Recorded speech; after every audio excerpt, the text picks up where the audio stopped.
وَالَّذِينَ هُمْ لِفُرُوجِهِمْ حَافِظُونَ.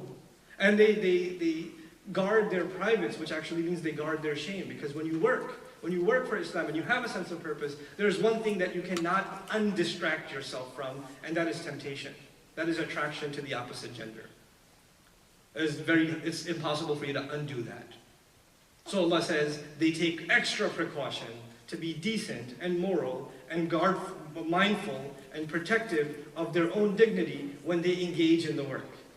MSA students, when you engage in MSA work, mind yourself. Don't be too chummy with the brothers. Don't be too friendly with them. Don't do that. You have a higher purpose. You're distracting yourself. This is not right. She is somebody's future wife. You're like, well, what about me? Well, how many are you going to say that about, man? Every 10 minutes, that one could work.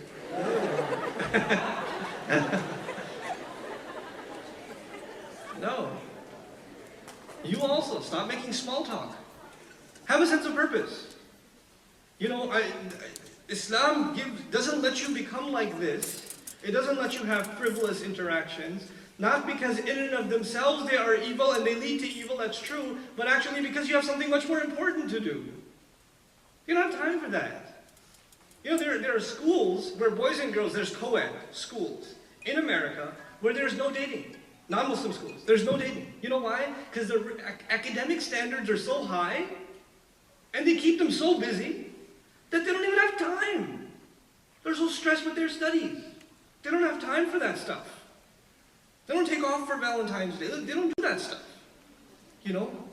The fact that you're engaged in something like that, or you're spending a little too much time looking at pictures on Facebook, or, you know, becoming somebody's friend, or commenting this and that, you know what that means? You just haven't found purpose yet. That's what that means.